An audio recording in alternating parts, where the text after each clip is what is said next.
Hey folks, welcome back to the channel. It's been a hot minute, but it's also been really hot. That's why I haven't put out any content. I think you can attest to this. Oh yeah. It's been like 110 degrees like on some occasions, so I stayed inside, as you should in those conditions. But anyway, welcome back. We are playing a practice round at Loxley for an upcoming tournament, Disco Inferno. One round here, one round at Colony. We're gonna film practice rounds at both. Both now have blue tees for pros and MA1 players, like this guy here. This is new to the channel, JJ Campbell, sponsored by Finish Line Disc. 955 rated, right? Won a bunch of MA1 tournaments around here. Done well at some MPO events as well. Did pretty well at, was it Junior Worlds last year? You were like kind of in the top 30-ish or something like that? Top 25, excuse me. He throws way further than me, so that'll be fun. It's kind of like when I filmed that video with Silas and I was just getting wrecked by someone half my age. It's gonna happen again on this video. He'll be playing blue tees, I'll be playing whites. We're on hole one, the tee's the same, white and blue. It is 4:15. Next straight ahead. You do the honors, JJ. Alright, I'm gonna take the hyzer. I'm sure probably Dustin will too. Yeah, I mean, this hole really sets up for either wide left or wide right. Dead center, you're just gambling a little bit, I think, with some of the trees in the center gap. Wide open hyzer, right-hand side over the red tee is probably the most open line. But there is like a sneaky forehand line to the left if you want it. But that road does play as OB on the left, so that's the risk you bring into play, throwing a forehand over there if it overturns.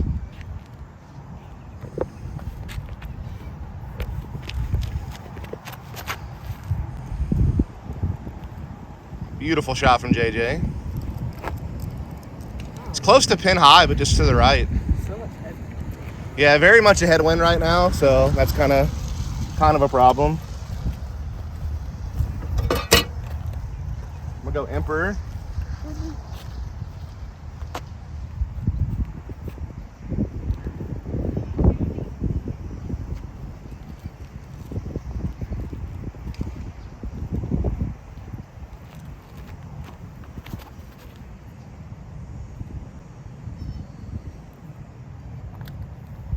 That'll work. I'm not really looking to birdie this hole. It's too far for me. JJ might be able to get there in the right wind. Yeah, if it's not a headwind, I'm probably gonna.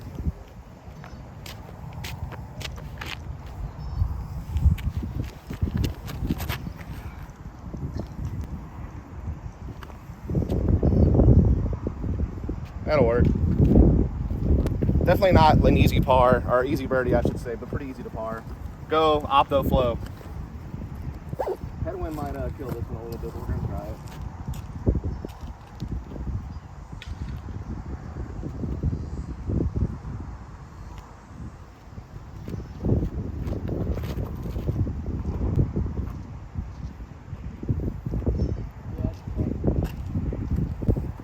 Pretty beefy flow, super domey. Worked out well. So just a heads up for this tournament, it looks like there's OB on hole one that used to not be there. There's like an OB line that kind of protects hole two's white tee. So you can kind of see those pink flags kind of running diagonal towards the fence. So if you go too wide right, that would be out of bounds. And there's also what looks like an OB line deep of the basket as well. I can't tell if that's OB for hole one or not, but it might be. So just, you know, check your caddy book or whatever if you play a tournament here. But it basically plays on the deep side of circle one of the basket. And we have a temp hole kind of over here to the left for the tournament. All right, so now we have a temp hole. This is what's between 1 and 2. I guess it's A, we'll call it.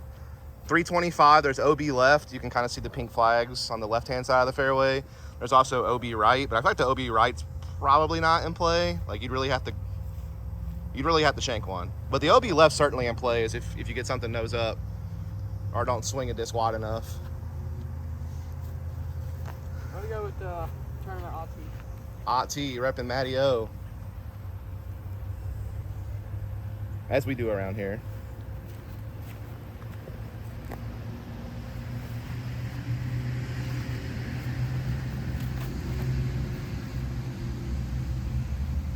It's a good line. That'll do.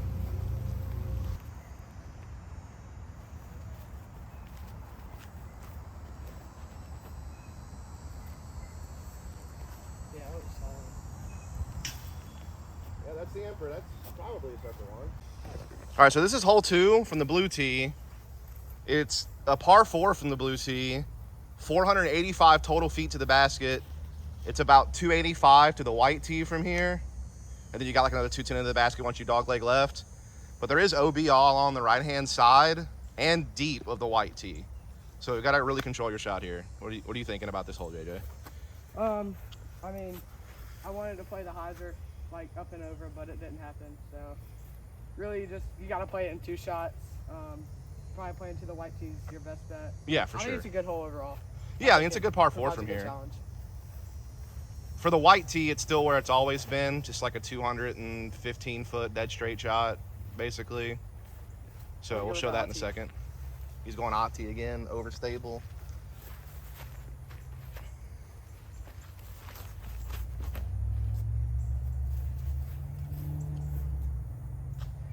That's probably fine still, actually. Lower. I mean, that's like the tree right in front of the white tee, which means he probably has like less than 200 into the basket from there. All right, so this is the white tee for hole 2. Again, like 215-ish feet, just kind of dead straight ahead. Usually just want to go through like this right gap and just throw something straight that fades. You could go inside, but that's a lot skinnier. So that's the tree that JJ hit from the blue tee. And again, that gives him like a 200-foot up shot, but just gonna have like a tricky gap he has to hit. All right, so I'm gonna be playing the white tee because I play MA2, so we play the white tees. Which, thank God for that, because I'm pretty sure I'm bogeying it from over there. I don't know, I might be able to. It's a par 4. I might be all right. Over there.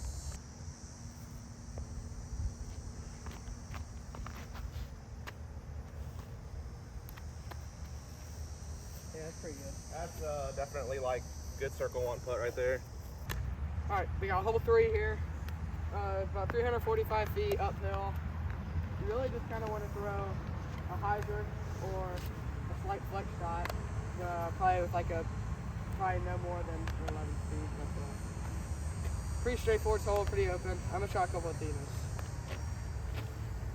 Yeah, with it playing uphill, it probably plays closer to like 355-ish, roughly. Also, there is OB right. You know, you got the baseball fence over there to the right, and then even where there's not a fence, there's like an OB line with pink flags. But if you go over there, brother, I don't know what happened.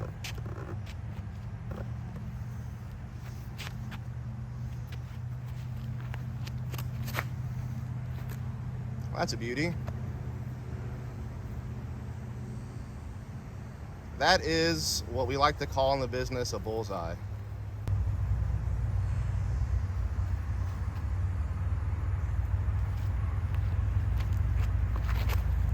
Too much anhydrous.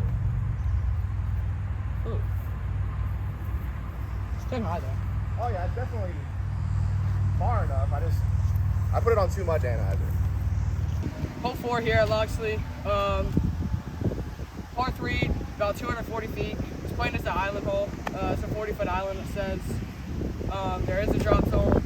It says it's north of circle. I don't know exactly where that is. We'll find it. Yeah. So if I had to guess, it's probably like a 40, 50 foot putt from the drop zone. Probably. Pretty straightforward hole. Probably a side arm. Yeah, I mean, you got the gap right if you want to throw a backhand, but that like skinnier green tree over there on the right can block some of your backhand. So wide left forehand or big turnover is definitely the most open play. But yeah, this is new. It's never been an island before until now, but I guess they're just trying to beef up the course a little bit, make it a little harder. That's why they added blue tees for pros in MA1, and now even on some of these holes, they're making them a little tougher. Yeah, I talked to Rob and Jay. They both said that it was to get the ratings up.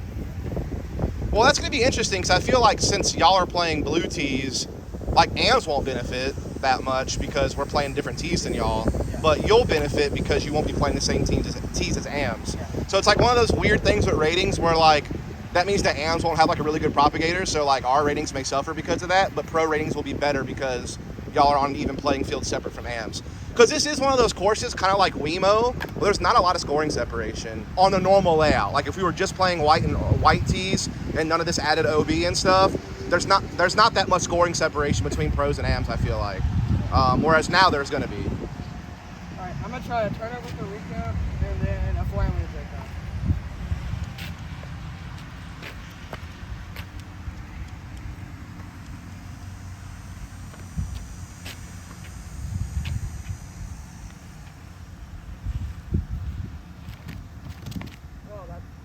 probably still fine if that hit the tree. Questionable. This does play slightly downhill as well, I should say. Like, it kind of slopes downhill once you hit that center pine tree, like right before the basket. But like the first 180 is flat ground.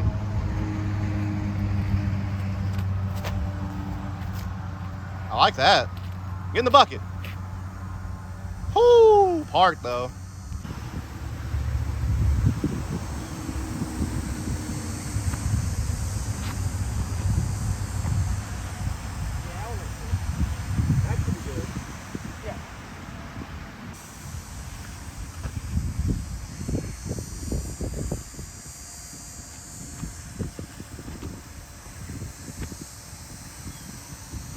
Bush. Perfect. All right, so now we're up by the green. Just to show you, that's circle 1, and then that's the OB island. So it's like a 35-foot island, I guess, because basically the OB of the island's about 3 to 5 feet back of circle 1. So definitely gonna take a pretty accurate shot to land on this. On hole 5, 320, slightly uphill. If you want to go dead center gap, you can. It's a direct line to the basket, but also players will like to play the big hyzer out wide right, just to play it safe, but depends on the wind, I guess. That's a common play. Probably can't even see that shot because he threw it way in the sky, and it's a blue disc in the blue sky. Huh? It's definitely tough to get there in the big hyzer.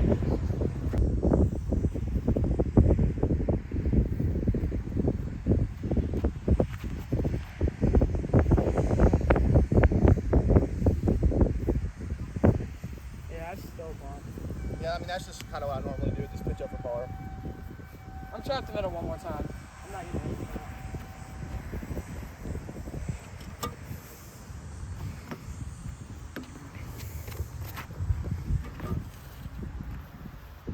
That is money.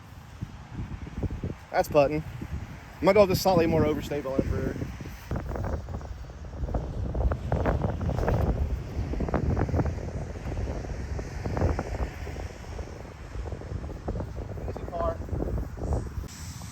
All right, so there's my more overstable Emperor, pin high, but just, you know, outside the circle because I threw it really wide. That was his Z-Light Nuke OS, was just outside circle 1, and then that one he threw up the middle is in the circle. The iBlend Emperor is like just behind me, it's also pin high, but just maybe 5-10 feet behind me. So really easy pitch ups for par for me. All right, now we're at hole 6. This does have a blue tee for the pros and MA1. It's about 360 feet from this blue tee. Basket dead straight ahead. You can see it in the center of the frame. Have like a gap to the right you can throw through, or there is a left gap as well. So you kind of have a dual option on this hole. We'll see what JJ's feeling.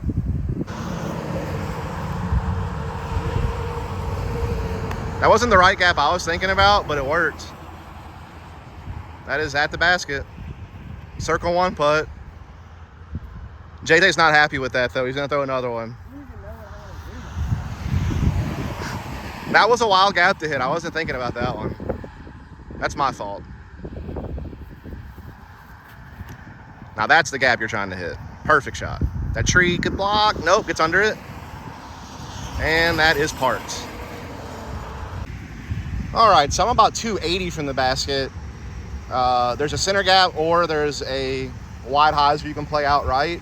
There is sidewalk to the right that plays as OB that could come into play if you get like a really nasty kick or you really shank it right, but it shouldn't really come into play. Definitely can be a tougher hole.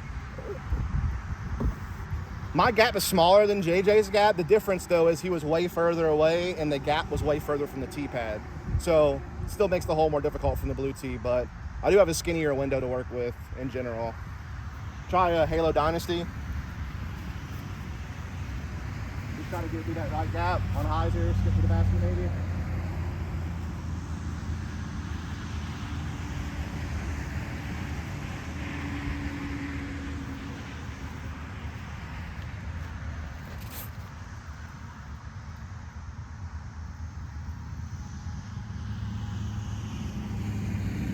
Okay shot, is threw it too wide. I mean, I hit my gap. I got the distance right. I just put it out too far to the right. All right, so now we're at hole 7. We're at the blue tee. This is new for the tournament only. It's 380, 385. You can see the basket kind of just between those two trees right there, center of the screen. There is a Mando in play on this hole as well that you have to be to the right of, which is like that power pole kind of thing. Also, I believe you have to cross that walking path off the tee. And then after that, if you cross right or deep of the pin of the walking path or left walking path, you're OB, I guess, on your second shot. I don't know how that works. So I guess we're teeing off. You're teeing off from OB, I guess. I think you have to go through. I think you have to go to the drop zone if you don't cross the walking path. That's a good line. It's a great line. Oh no. The only bad thing is I think it skipped too much, and so it went OB deep. Oh, one of the two. I just feel like you gotta put it so wide just to make sure you don't skip left. I'm gonna try and play this. Maybe right gap and try and play skip. And play the skip, yeah. That might be a good call. This is our first time seeing this hole, by the way, so that's why it's not going as well as you would hope. But we're experimenting. I like that. I love that. Get the skip. Yep. I think that's the safe play, and if you get the right ground action, you can birdie. All right, so now we're at the white tee for hole 7. It's about 300 feet. I'm gonna have the camera kind of at a weird angle, but the basket, you can kind of see it there, kind of to the right. It plays for like a forehand on the wide left, or you could go backhand hyzer as well, or like kind of more of a straight shot dead at it. Same OB sidewalk comes into play on the left and right, but really only the right side comes into play. And there is OB deep, but I usually don't have to worry about that with my arm speed. So we'll throw a couple shots and see what we think. I've historically gone forehand in the past, but I'm not 100% sure what I'll do this time around.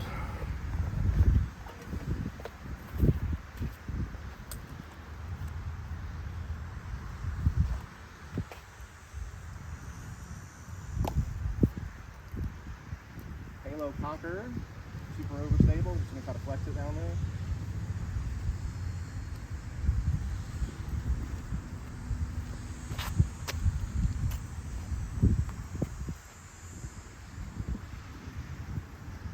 That's like left side of circle 1, I think.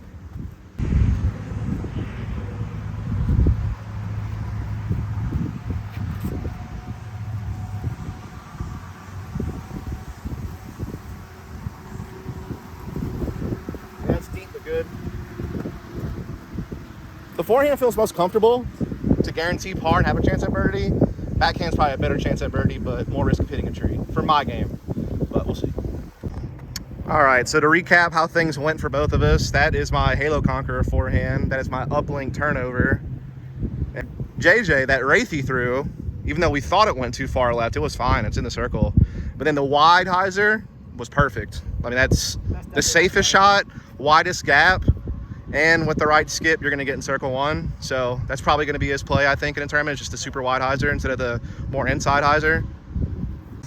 All right, so now we got a short but a tricky hole here for hole 8. Everyone tees off from the same tee pad. Tee pad's been used ever since the scores got installed. It's a shorty. It's like only about 210, 215. But, I mean, there's just so many trees between you and the basket that it gets very tricky. I have seen people go like wide hyzer towards the flags and then skip left, but that is very hard to do and get it right. I personally have always thought the flex forehand up the middle is the play. Just flex something left through like this kind of center gap, just to the left of center of the screen, and then kind of have it roll towards the basket afterwards. Yeah, I like the forehand play too, but I think I'm also going to try the backhand. Yeah, I just re-angled the camera so you can see what I'm talking about. If you look at the gap dead center of the screen now, that's the gap I'm trying to flex a forehand through, and then it should skip right towards the basket, which you can kind of see over there. So I'm going to leave it at this angle because this is probably the best angle to like see our shots. I'm going to try a backhand with the Rekka and then a forehand with the Aussie, because we got a pretty good headwind. Yeah, definitely headwind, which is pretty common on this hole, I feel like, just in general. I feel like this is definitely one of the courses like in the South Alabama scene that always has wind, it feels like. Oh yeah. There's always wind here.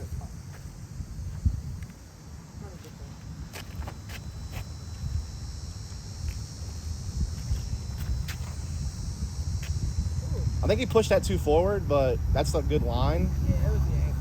I'm gonna try the backhand. This tree right here kind of messes with it, or else it's probably not fly. Yeah.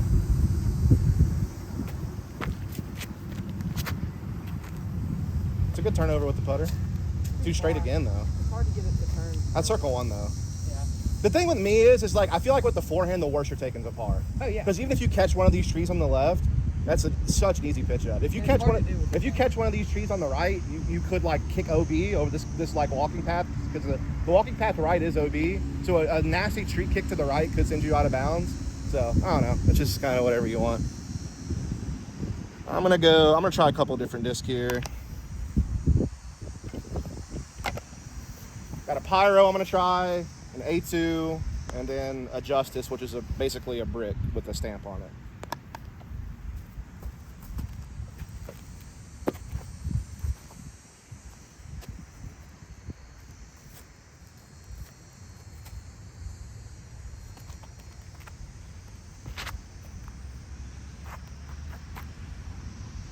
Is that the gap that you hit? Is that the gap that you're trying? Yep. Okay.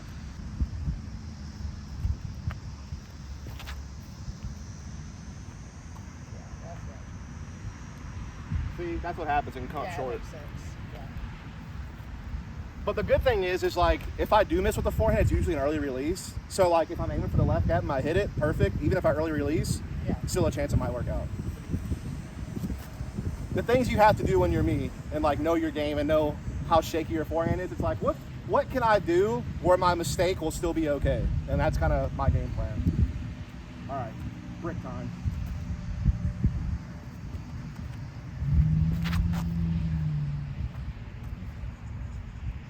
No glide.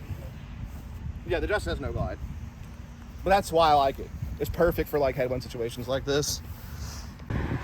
All right, so the two inside forehands came up just short of circle 1, but still okay. Pyro, I just didn't get it right enough, but good. I think, yeah, he's in the circle on both his on the deep side, so good stuff. All right, so now we're on hole 9, about 300 feet, dead straight ahead. You got this walking path, OB right. It's really the only OB on this hole. You can't really go OB deep or anything like that, I don't think, unless they added OB. I mean, you really attack it however you want. I see some people play backhand straight shot. I've seen people sometimes play backhand hyzer over the walking path, but that brings OB into play. I just always play the forehand wide left and hope for the best, personally. I'm going to turn a straight shot with a finish line pace, and then a forehand with a short. See, that's kind of cool. Me and JJ are both open bag players with our sponsor, so he's finish line, so he does throw finish line. I think he bags the pace in the era and a couple other molds by them, and obviously you see me bag infinite molds, but being able to throw whatever we want's cool, except for JJ because he switches putters every 2 weeks, but you know.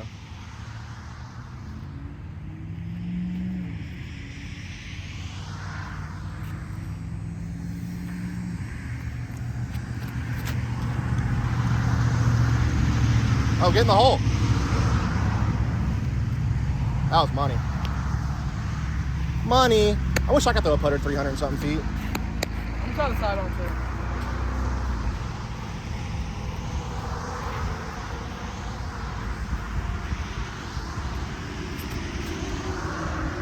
A little too low. It might still catch edge. Into the tree. So Conqueror.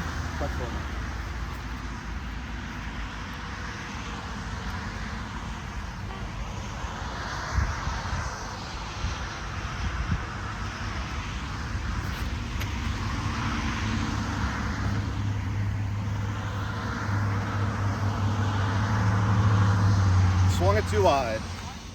All right, folks, that's going to do it here for the front half of the Disco Inferno layout over here at the Loxley Municipal Disc Golf Course. Nothing really changed for me very much except for some added OB, and like there's an island now on hole 5 or 4. I can't remember which one it was. But other than that, it's pretty much the same course for me, so I don't really have anything to add. He had some blue tees to play. What do you think of the blue tees? I enjoyed it for the most part. I mean, I like the lines and I like the distance. It's just a few of them are placed awkwardly, a little close with some of the other holes, but overall I like them. They're pretty good. Yeah, I think the hole 2 dog leg left was a pretty cool add as a blue tee for hole 2. And I think really the only one I didn't like was the blue tee like up against the road. Yeah. That like 380 foot shot. I think that was like hole 7, maybe. Yeah, it was like 7 or 8. So other than that though, pretty cool stuff. You know, thanks to all the people who are helping, you know, with this course and helping make that tournament possible. We will have the back half of this practice round coming out soon, if it's not out already, depending on when you tune into this. So go check it out then. But I'm Dustin, with me is JJ, and we'll see you on the back half.